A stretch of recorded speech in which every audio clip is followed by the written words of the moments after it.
Am I audible? Yes, sir. Okay, fine. So in my last class, I think I had completed my discussion on the rock forming minerals. So today we shall start our discussion on the ore forming minerals. Okay, so we shall start our discussion on the ores and the other concepts. So as you know, ore is a one from which a metal can be extracted.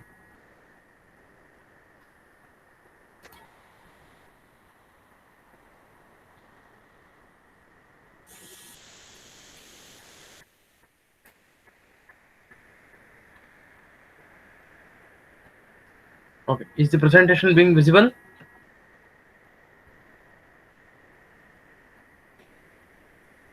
Is presentation being visible? Yes, sir. Yes.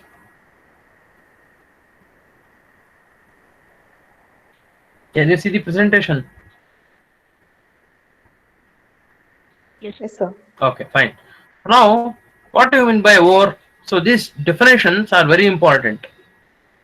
This may be asked in the examinations or as well as in your papers also, test papers also. You have to write the definitions as it is. Okay, because definitions are the ones that are being given from the statutory body. Okay, so we cannot change the definitions. Okay, so definitions cannot be changed. You have to write the definitions in their own form. Okay, so now what is a ore? Ore is a naturally occurring metalliferous mineral along with gangue from which one or more metals are extracted economically and profitably. So this is a very broad definition for your ore.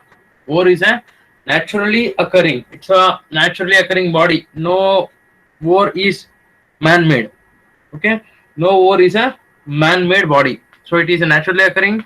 It is metalliferous mineral. So what metalliferous mineral means, a mineral simply defining is a mineral is a naturally occurring inorganic substance with definite chemical composition and regular internal atomic arrangement. Okay, so this is a very good definition given for the mineral.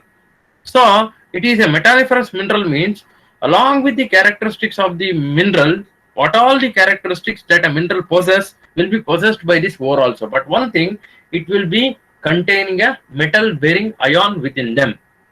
Okay, if all minerals are not ores, but all ores are minerals.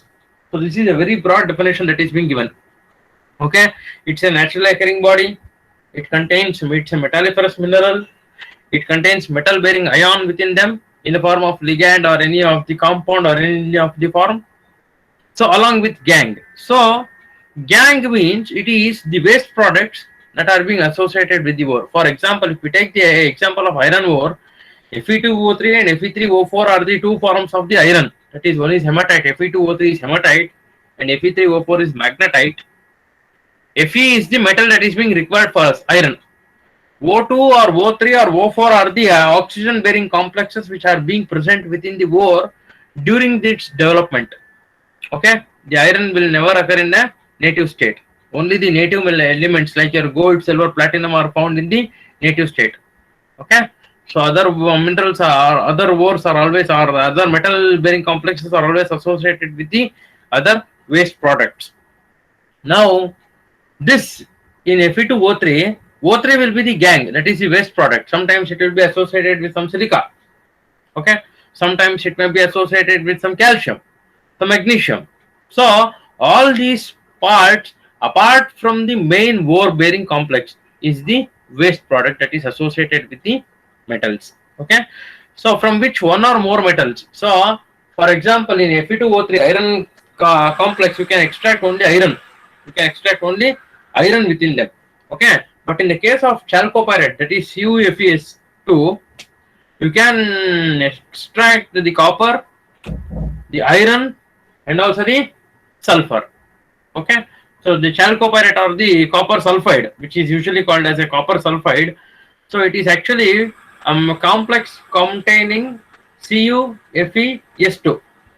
Cu, first and all, what used to happen was they used to only extract the copper content within the copper sulfide, and the rest part of the iron and sulfur was thrown as a waste. But when copper deficiency started in our country, okay, in ancient time you can see lot of houses used to contain the copper utensils. Now the time has again come wherein people start telling that drink water in copper, use the copper utensils for your food items, so that you will be very healthy. But our ancient people itself, they knew that using the water or anything that is stored within copper is very good for the health.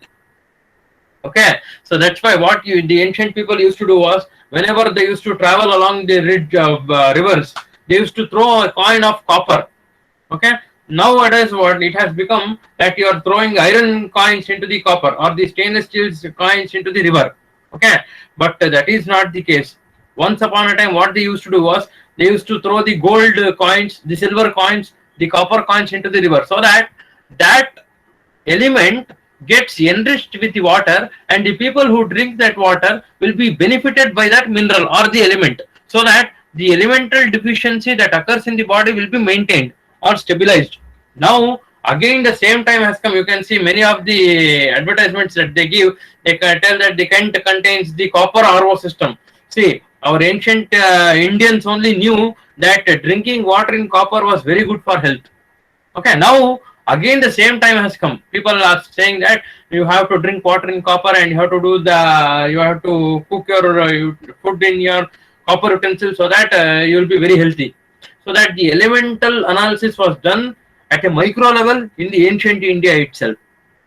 Okay, so that's why when the deficiency of the copper started in the country, they started again the extraction of the iron and the sulfur also within them. Okay, so that is how you cannot say the waste product means the associated with the ore. Sometimes the waste may also contain some element or the metal within them. Okay, the final waste product are usually called as a gang body. Okay, so the important ores are the iron ores, chromite, bauxite, and the chalcopyrite. Okay, so now let us look at the iron ores today. So what are the iron ores? Hematite is one of the most abundant mineral that is found on the earth's surface. Okay, so you can see that most of the element that is found in the earth's surface is the hematite.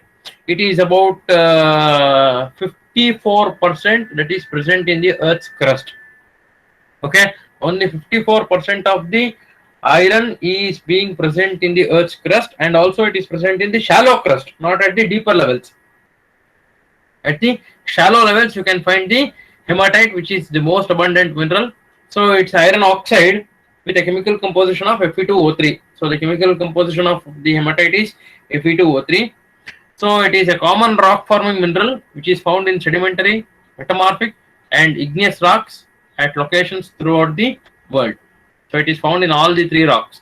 You can find them in the sedimentary environment, you can find them in the metamorphic environment, and also you can find them in the igneous environments also. And also they are found in all the locations of the world. You cannot specify that one single place is not located with the iron. Okay, a small part of iron is always located in the entire globe. All across the globe these iron ores are distributed. Okay, so it is the most important ore of iron.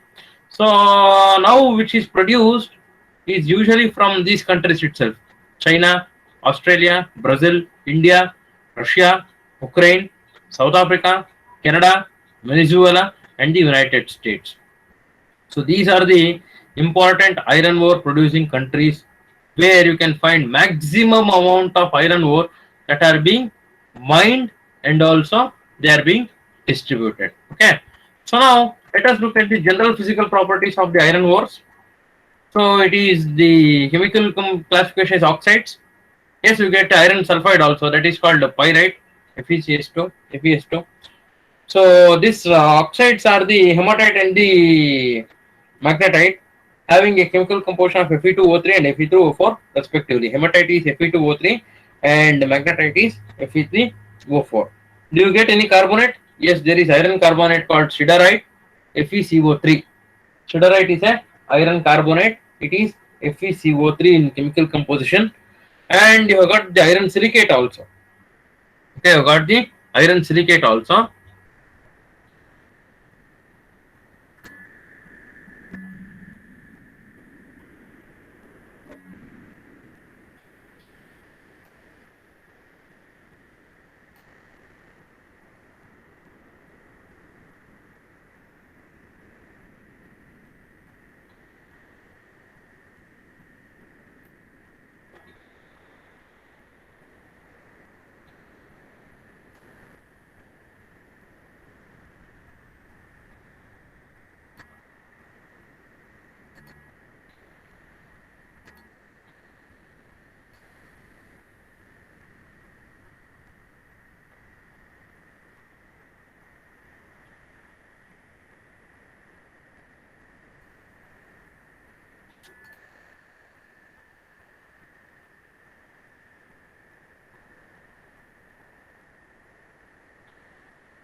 So you have got the iron carbonate in the form of siderite, that is FeCO3. You have got the iron oxides of Fe2O3 and Fe3O4 having the names hematite and magnetite. Hematite is Fe2O3 and magnetite is Fe3O4.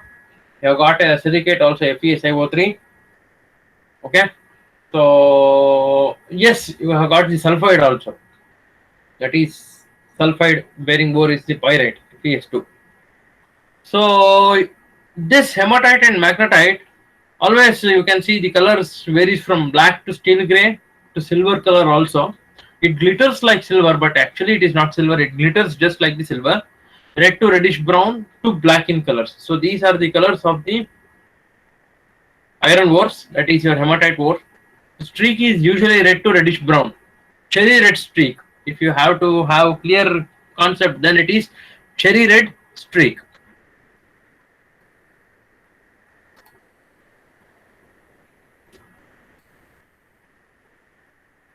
It is usually cherry red streak. So what happens is the luster is it gives a very good metallic luster and submetallic, and sometimes the ores will be earthy in nature also. So coming to the diaphragm is opaque and they do not possess any cleavages. Iron ores, especially hematite, do not possess any sorts of cleavages, having a hardness of 5 to 6.5 and also the specific gravity is 5 to 5.3. So diagnostic properties, the cherry red streak and the specific gravity itself are the very important aspects of the hematite. So they have become the diagnostic property and also the chemical composition Fe2O3. So coming to the important crystal system is the trigonal system. Coming to uses, you can see the most important ore of iron. So it is used as pigments, heavy media separation, radiation shielding, ballasts, polishing compounds, and a minor gemstones. Okay, so these are the very important uses. So now you can see these are the iron ores, different forms of the iron ores that are found from different parts of the globe. Okay, this is found from India. So this is a banded hematite quartzite where you can find the bands of the iron. You can see the reddish bands and also the blackish bands of the magnetite. Both the hematite and magnetite are present within the quartz. Okay, so these white are the quartz. So this is again a hematite and this is also a hematite itself. Okay, so in these forms you can find the hematites.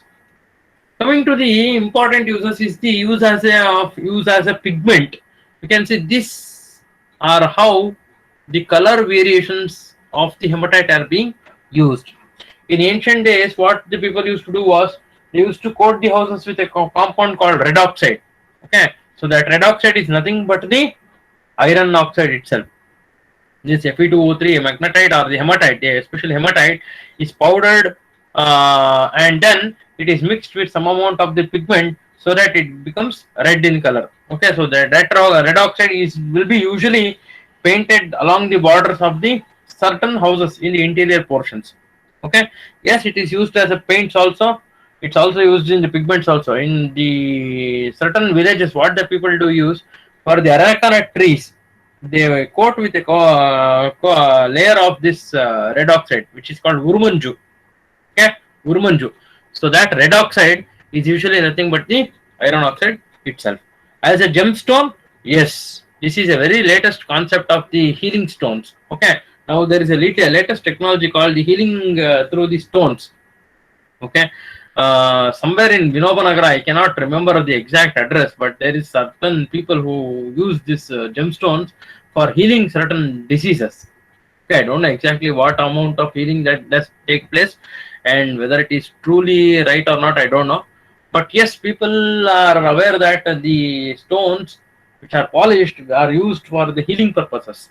Okay, even the concept of the gemstone itself is used for the healing of certain chemical disorders, elemental disorders in the body. Okay, so the vibrations that fall on the gemstones from the sunlight, they emit certain vibrations into the body, and those vibrations, the chemical elemental disorder or the imbalance is being properly functioned. Okay, so these iron ores are also used as a very important gemstones which are used for the healing purposes. Okay, certain healing of certain amnesia, and also the healing of certain mental disorders are usually done through this hematites. Okay, so there is one more thing called the magnetic bands which are available today in the markets.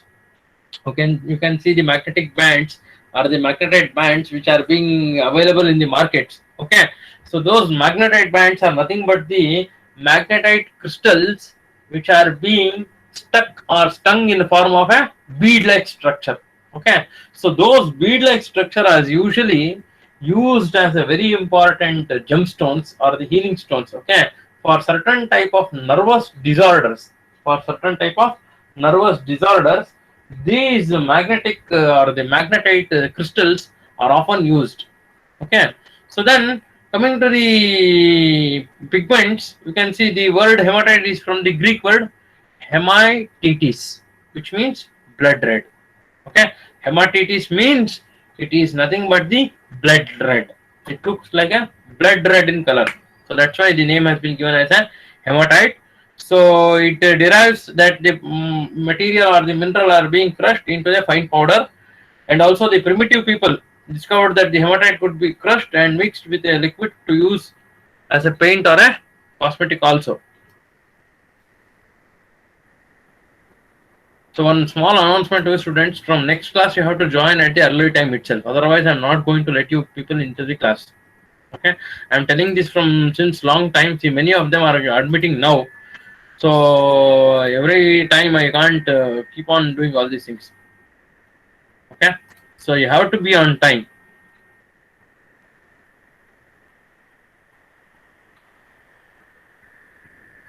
Okay, so the primitive people, the ancient people, you can see the Neolithic man or the Homolithic man used to paint certain things on the interior walls of the caves where they lived. Okay, more than 50 years ago, 10,000 years ago, 5,000 years ago. Okay, all those Neolithic paintings, the monolithic paintings or the hematite paintings which are being found are derived from this hematite itself. That they crushed them with a fine powder, they mixed with a liquid, and they used it for paint and as well as a cosmetics. Okay, so the cave paintings which are called as a pictographs. The cave paintings which are called as a pictographs, which dates back to 40,000 years ago. Okay, just remember, not 1 or 2 years ago, which dates back to 40,000 years ago, were created with this hematite pigment itself. You can see how that hematite is very useful as a gem material. Yes, it is used as a gem material to produce cabacons, beads, small sculptures, tumbled stones, and also other items. So yes, the material is used to manufacture the products which are silver colored with hematite with a solid uniform texture, and also the bright silver color of the hematite and its wavy feel make it a very popular tumble stone. Tumble stone means nothing but your paperweights that are usually deployed in the offices. Okay, so as a healing stone, yes, I have told you this healing stone. Yes, it is being used to know that it is used as a polished hematite is also known as a healing stone, which will bring relief from certain medical problems. Now, is there any scientific proof for it? I don't think it has got any scientific proof, but it has got a positive effect. Okay, when it is being placed. Okay, so using hematite as a healing stone or a healing crystal can actually be harmful because it diverts people from seeing a doctor. But still, people suggest that they, before going to the doctor, they usually have this tendency. Okay, they usually have this tendency before they get anything serious. They usually go with a person who is well known with all these crystals and other things, and they ask for certain healing.